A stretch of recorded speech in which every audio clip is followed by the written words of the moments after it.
Want to advertise your business in a cost-effective way? It's time to give podcast advertising a try. Research shows a high rate of podcast listeners made a purchase as a result of an ad they heard on a podcast. Visit podbean.com/brands to launch a cost-effective podcast advertising campaign in minutes. That's podbean.com/brands.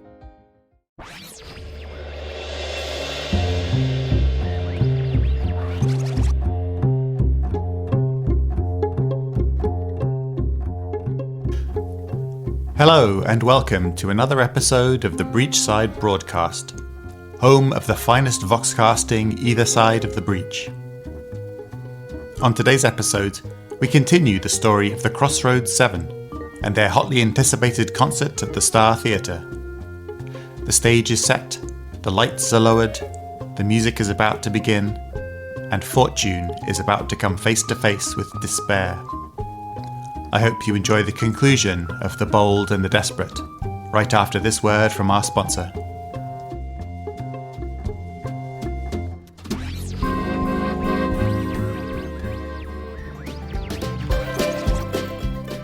This episode of the Breachside Broadcast is brought to you by the Star Theatre. Join us at the Star for the finest in live entertainment, from the hottest Earthside vaudeville acts to our own local cabaret dancers. Tonight only, we are proud to feature a performance by Fortune's Favour, formerly known as the Crossroads 7. Don't miss this once-in-a-lifetime show.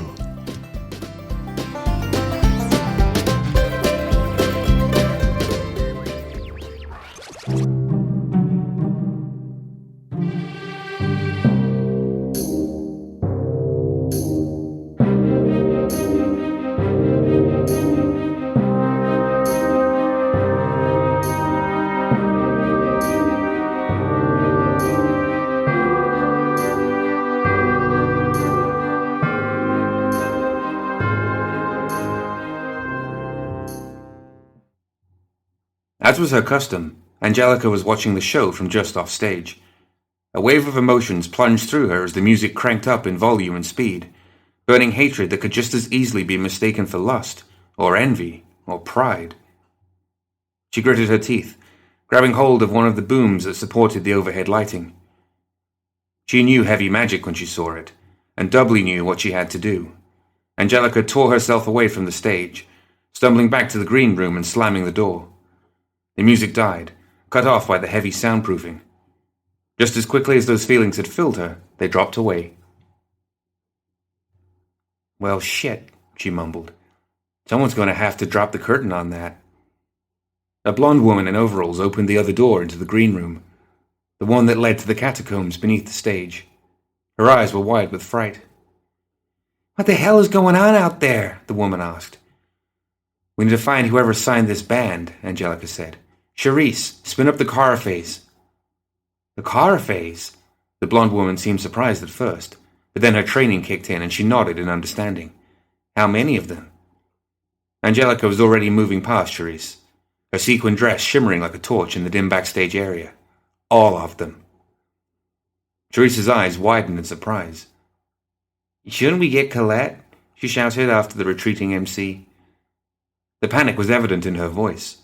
Even a single Caraphase was a dangerous combatant, and any threat that warranted more than one or two of the clockwork murder machines was more than she could comprehend. Angelica spun around and threw her arms out to her sides as if to ask, "What do you think I'm doing?" Then she was hurrying forward again, trusting that Charisse would follow her orders and get the Caraphase into place. Even if the blonde locked up in fear, Angelica just didn't have time to find someone else. She had to warn Colette while there was still time. The proprietor of the Star Theatre had made certain that the most dependable members of the Guild's train detail were among the audience tonight, ensuring that the night shift would be manned by slackers, idiots, and guardsmen who were on the Arcanist's payroll. With a handful of scrip and a few flirtatious winks, a large shipment of the Union's smuggled soulstones would find itself safely stowed on the train, ready to be shipped back to Earth without the Guild's knowledge.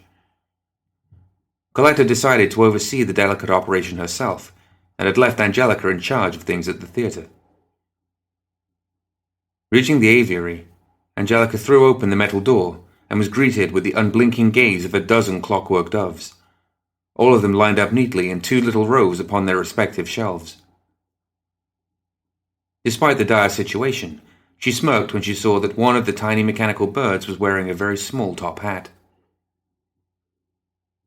Snatching up the bird, she tapped it twice on its head, indicating that she was about to give it a direct order. "Fox is in the hen house," she said, repeating the code that every showgirl learned in her first week of training. The dove released a tinny coo of understanding and launched itself into the air, swirling upwards through the covered, chimney-like opening overhead. Angelica sighed in relief. Her respite was short-lived. A crack of thunder sounded in the narrow confines of the theatre, rattling the building and shaking dust from the ceiling. Angelica stared down at the floor, in the direction of the theatre, and the commotion. Gunshots rang out. She looked back at the chimney and the fleeing doves. "Come on, baby," she whispered. "You're needed on the main stage." A wall of sound rolled out across the audience. Everywhere that it touched, every heart that heard it, and every soul that twisted under its influence, chaos followed. Every soul contains the seed of sin, and when drawn to the surface, that seed becomes a monster. The pair in black and red promenaded down the main aisle, arm in arm, like a royal couple greeting their subjects. They watched as the audience surged forward as one, trapped in the throes of the band's influence, their sins bursting through their skins and wreaking havoc. The man in black leaned close to the woman's ear. "A long time coming," he whispered. "All these fortunate souls, each one guided by our hand, gifted with our luck, until today, until now." "They don't seem so lucky now," the woman answered. "Fortune can be a cruel bitch," he said, leaning in to kiss her cheek and whisper in her ear. She laughed and dug her nails into his wrist. "Yes, we can. And now," she twisted her head toward the entrance, a line of worry creasing her forehead. "Did you hear that? Is it—" The building rumbled, and the walls surrounding the front entrance cracked open. The twin doors burst aside, and a woman dressed in green velvet and fury swept through. "Show's over, folks," Pandora shouted as she entered. Cloak spread wide, one hand holding the box over her head. "Everyone back in the box." The couple paused in their procession, their matching expressions of displeasure and annoyance a sharp contrast to the confusion and fear around them. The man drew a tiny revolver, silver-chased and pearl-handled. He started firing even before the barrel pointed in the direction of his new foe. The bullets whizzed off the walls, ricocheted across the stone floor, and dinged off the outstretched knife of a ruffian about to kill. Each shot deflected and flew at Pandora with incredible accuracy, bullets whistling right at her heart.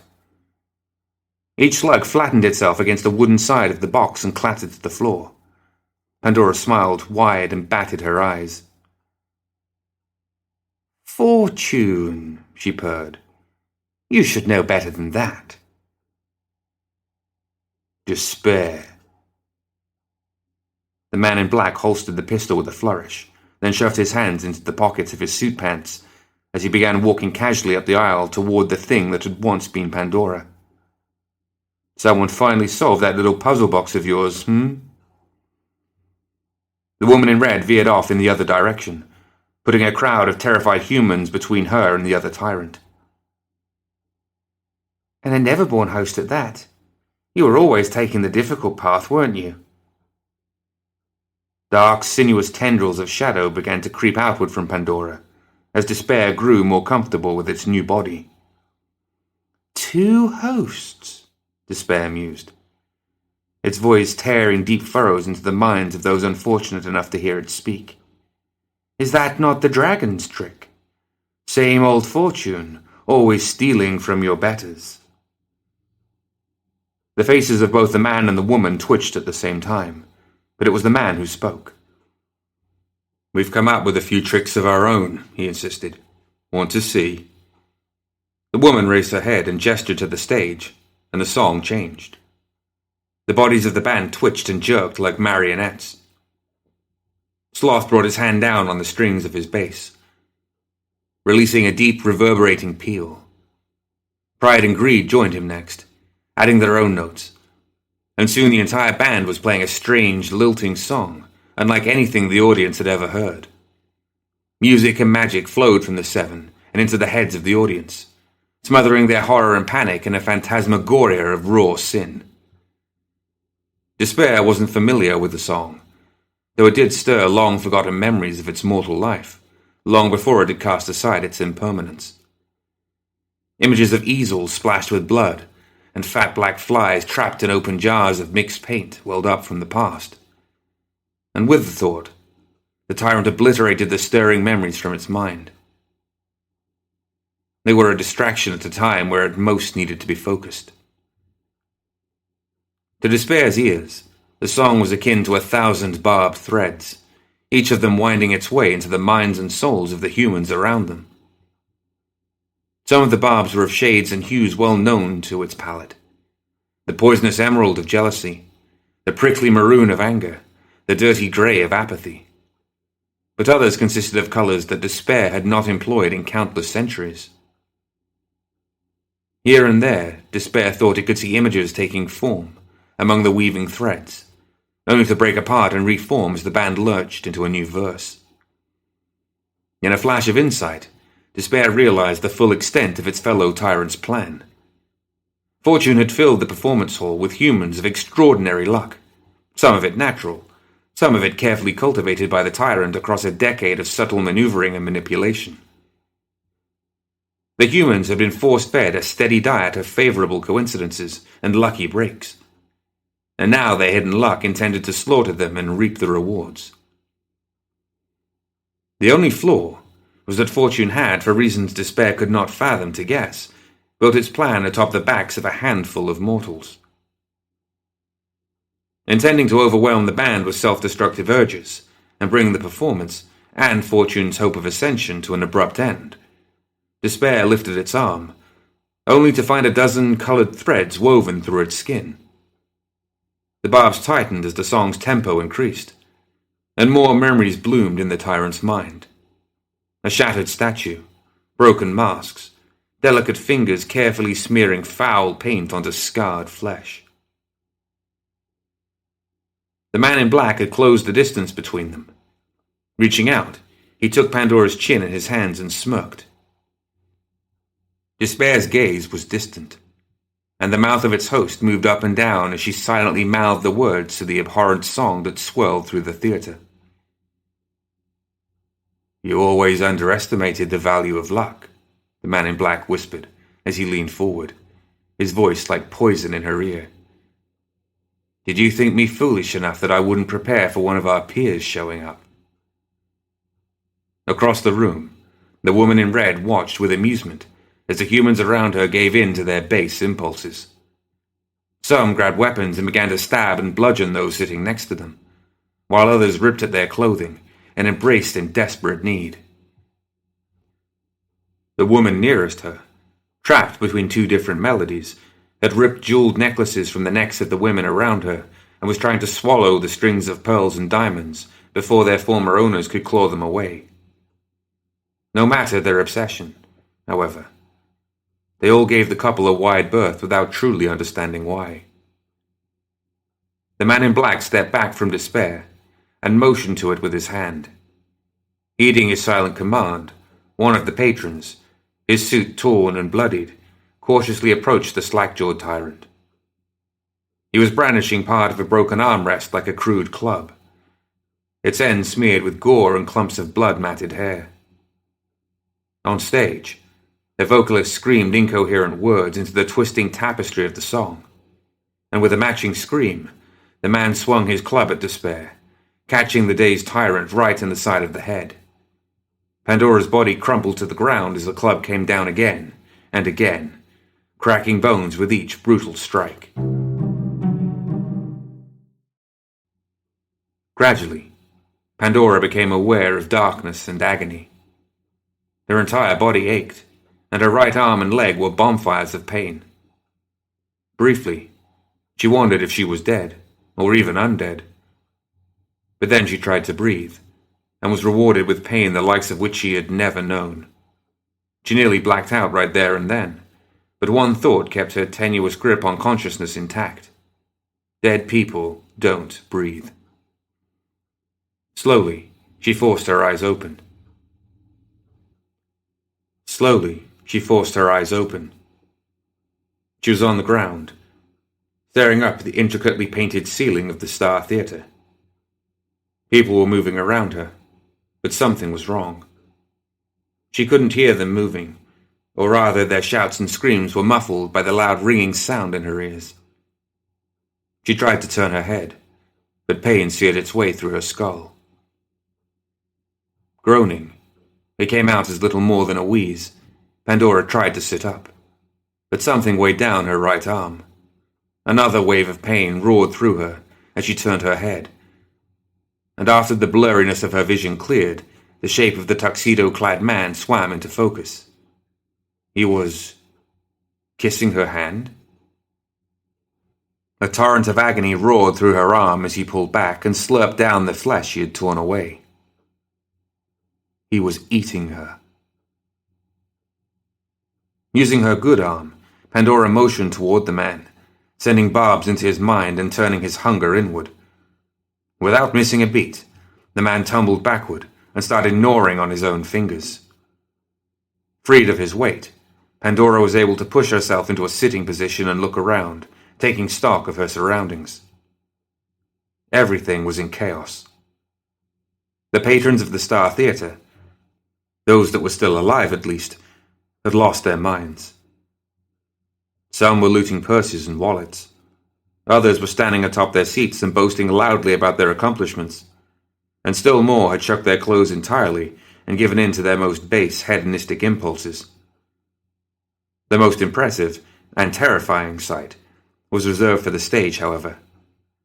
A swirling mass of bright crimson and dark black energy was buoying a man and a woman dressed in similar colors toward the ceiling. It was the same sort of energy that she herself had once wielded, back when such a thing had still been possible. Eyes locked on the column of energy, Pandora winced as she forced her ruined arm into her pocket. Fingers stripped of flesh closed around the warm soul stones that she kept there, and with the thought, she willed the energy into herself. Fractured bones fused back together, and flesh knitted itself over healing muscle as the energy flowed out of the soul and across her body, repairing her injuries. As the healing surge flowed through her head, she winced at the unpleasant sensation of her skull shifting back into place. And then the ringing disappeared, allowing the full force of the band's music to wash over her. It hit her in waves. An intense surge of self-confidence as she realized she'd narrowly avoided death using only her magical talents. A desperate sense of longing for the spiritual power being channeled by the couple on the stage, and the realization that she was powerless in the face of such power, and that she should just give up now. Pride, envy, sloth. But none of these held sway over her soul. She shoved them aside and stood up. She held out her hand, and the box mystically reformed in her palm. The chaos of the theatre surged around her.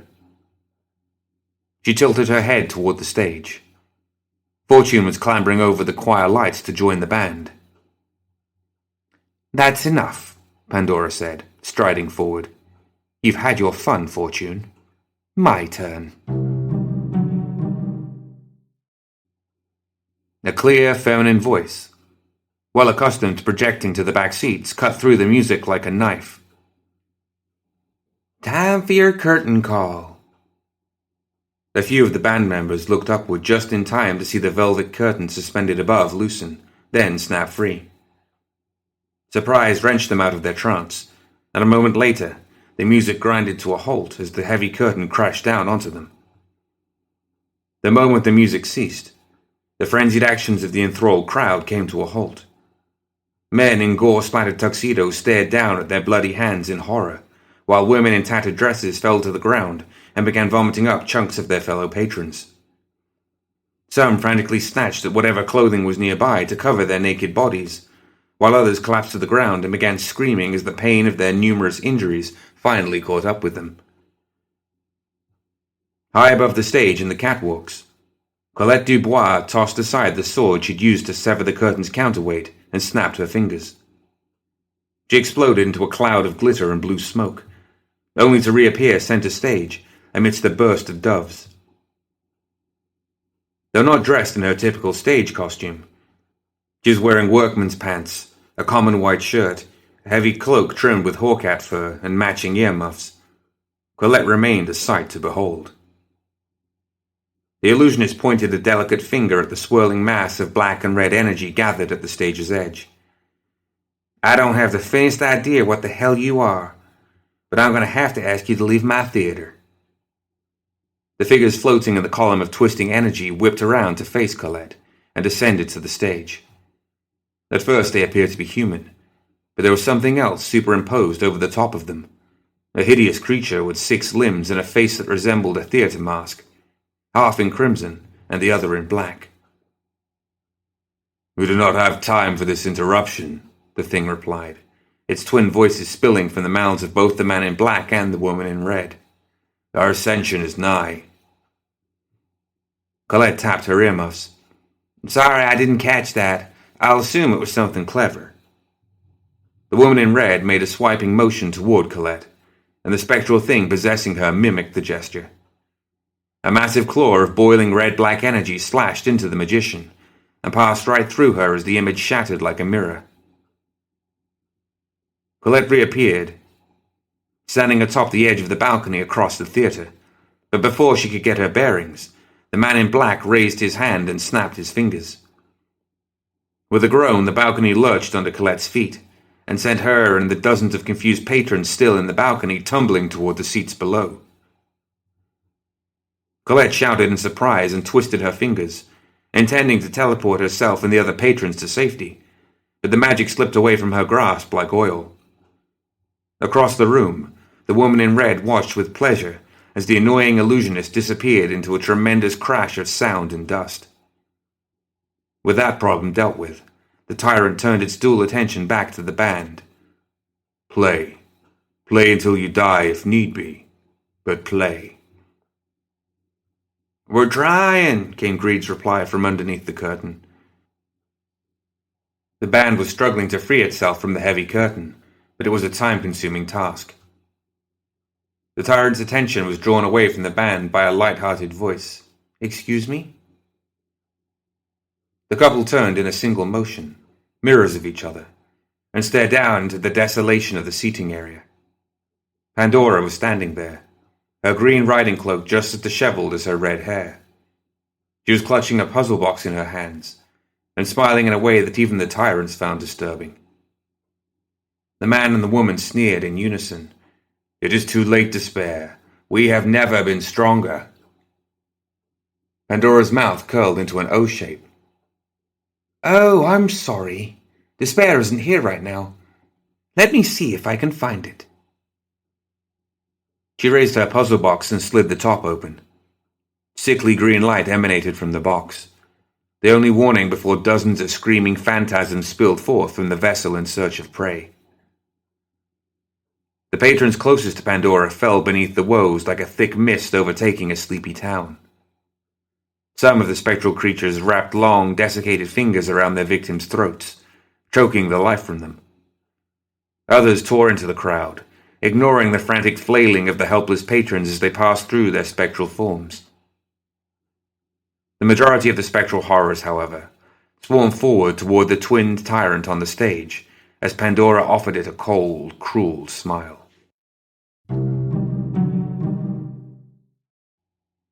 As fortune fought off the wave of spectral woes that swirled around the tyrant, Pandora felt a familiar presence swelling up inside her, as if awakening from a long sleep. Her initial reaction was panic, but the presence devoured the emotion before it could overwhelm her. "You are mine." "No!" she shouted, and threw the puzzle box across the room. It shattered on the wall, and then she was holding it again and staring down into its bottomless depths. What had she been doing? She craned her neck upward, toward the towering creature of swirling red and black energy. Our enemy. Pandora cocked her head to one side as she watched the fight. 2 hosts, she murmured, her mind working its way down a crooked path. She could feel another entity following her train of thought, though every time she started to become distracted by its presence, it wiped away that part of her thoughts, pushing her forward. Oh. Her eyes widened as it came to her. Oh. The horrible thing that was twisted around her soul reveled in her idea as it colluded with her on the plan, and gradually her smile returned. Reaching out toward the man in black, she wrapped her magic around him, sending barbs of darkness into his mind. At first it was like trying to whip a brick wall with barbed wire, but then the creature within her pushed outward, feeding more and more of its power into her magic. Sensing the assault upon his mind, the man in black turned his head to look at her. She and despair both poured everything they had into the tyrant's vast mind, overwhelming it with grief, sorrow, and every self-destructive impulse they could dredge up from the shattered depths of their damaged psyches. The will of a tyrant was far beyond that of a mortal man, however, and Pandora could feel the man in black steeling himself against her power. The cyclone of energy swirling around the couple darkened to black, as Fortune poured more of its power into him, bolstering his defense to protect him from harm. The man's lips pulled back in a wild, inhuman snarl as he raised his hand and prepared to scar Pandora from the world with a fatal blast of bad luck. A feral scream escaped Pandora's lips as despair sacrificed the vital portion of its power, flooding Pandora with more energy than she'd ever wielded before. That energy surged outward from her and into the man in black, just enough to thread a singular self-destructive impulse into his mind. Fortune had been expecting this, and it wrapped its considerable power around him, protecting its host from whatever he might do to himself. As the man in black succumbed to her influence and twisted his powers upon himself, Pandora twisted her hand and turned his attention toward his counterpart, the woman in red, who was still preoccupied with her woes. By binding itself to 2 separate hosts, Fortune had woven the man and woman together and made them one.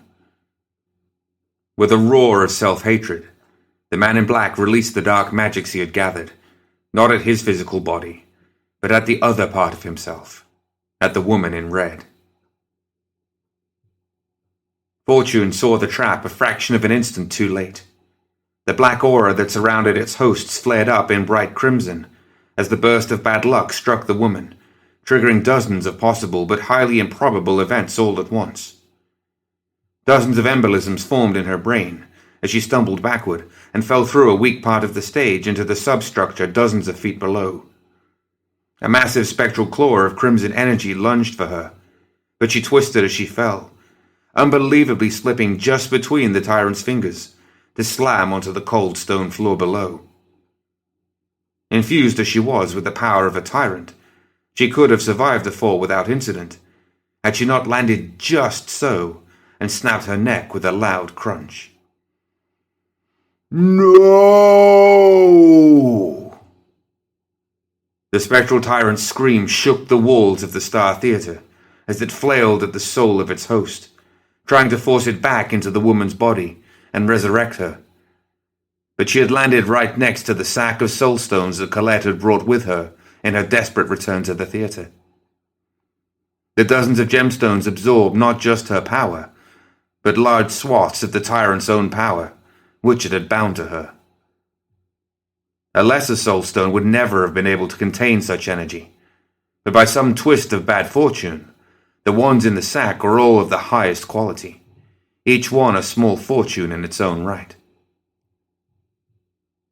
The man in black collapsed to his knees at the edge of the hole in the stage floor, his hand shaking in horror at what he had done. He could feel a portion of Fortune's essence, leaving him as it was pulled into the soulstones. And though he still retained his power, The tyrant was reeling from its loss. Fortune's strength had always come from the dichotomy of its twin selves, the interplay between good luck and bad, and now half of its power, half of himself, had been ripped away and trapped. Fortune was seething, and his head snapped back up as he fixed his gaze on Pandora. The aura surrounding him was entirely black now, and his eyes had changed to match. No, I will not be imprisoned again. He raised an arm, swatting away the woes swirling around him with a blast of black energy. Pandora strode toward the stage, the puzzle box held in her hand. Sure about that. There was no confidence in her eyes, only unyielding hopelessness and emptiness. The man in black felt a tug toward her, and Fortune reared back in horror. It tried to force its host to flee, to escape, to run away and hide while it rebuilt its power. But the man only took a single step back from the never-born woman.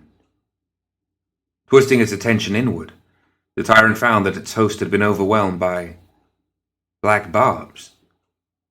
Then it heard the sound.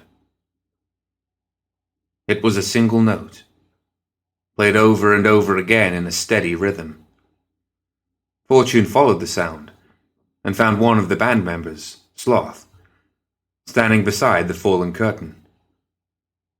He was playing a single note on his bass guitar, and the other members of the band were behind him, watching the confrontation's final moments.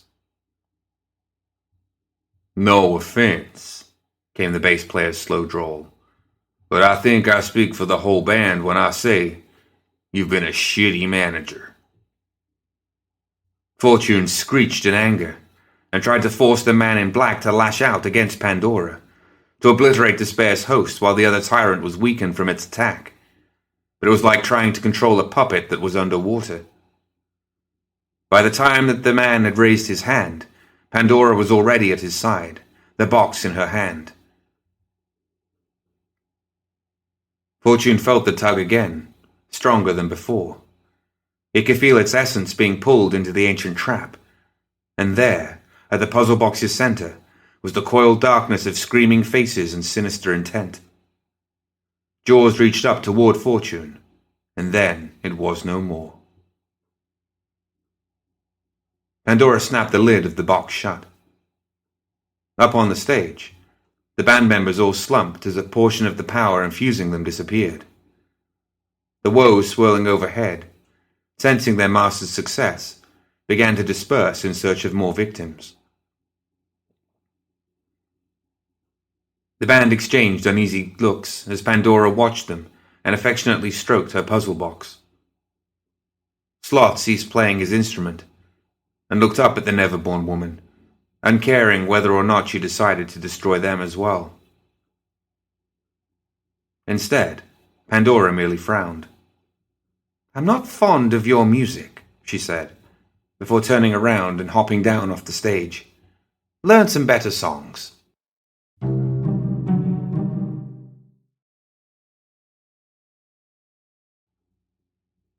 The massacre at the Star Theatre was still hot news, even weeks later. The survivors that still had their wits about them tried to describe the red-haired monster that sparked the whole thing. But the only thing they could really remember was her hair, and her eyes, and the devastation that she had left in her wake. Colette Dubois gave a sympathetic interview to the Malifaux Tatler, in which she expressed her deepest sorrow that the Star Theatre had been the target of a never-born attack. Though her initial interview was very critical of the Guild and how it had failed to protect the honest, hard-working citizens of the city from the predation of the monstrous natives of Malifaux, a bit of creative editing had twisted the story into a condemnation of the Neverborn in general, and a call for increased patrols from the hard-working Guild Guard. Different versions of the story ran on the front page of the Tatler for 3 days, right alongside an article that explained how the Guild's creation of its new Frontier Division would allow the Guild Guard to focus their efforts upon the protection of Malifaux City.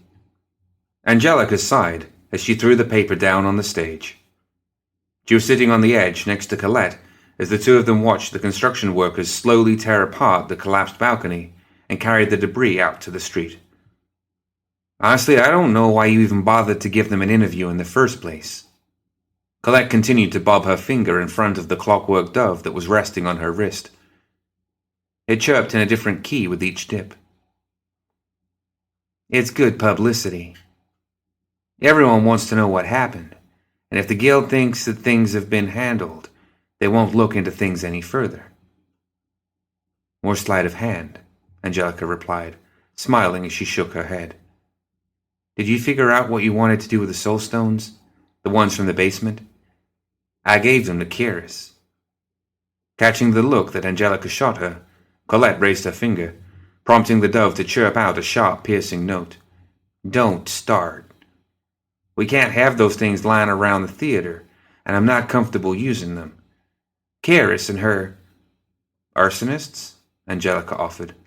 Associates, Colette continued with a smirk. Are better equipped than us to dispose of the stones. She turned her attention back to the mechanical dove. Besides, this way I don't have to get her a birthday present this year. She's so hard to shop for.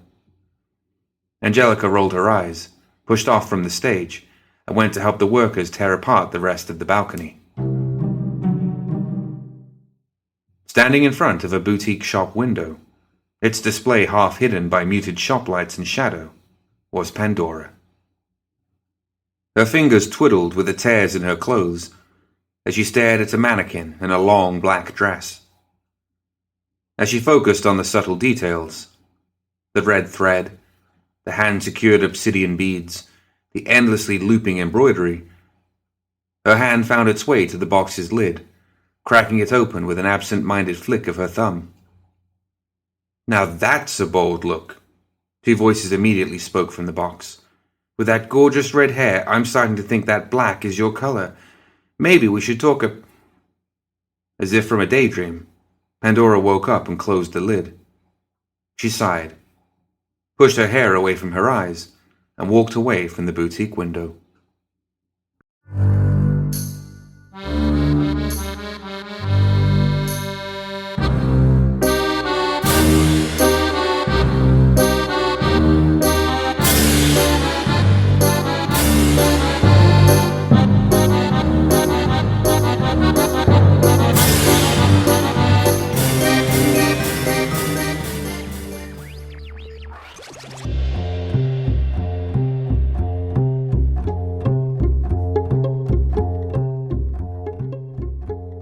That's it for another episode of the Breachside Broadcast. Join us next time for more Tales of Malifaux.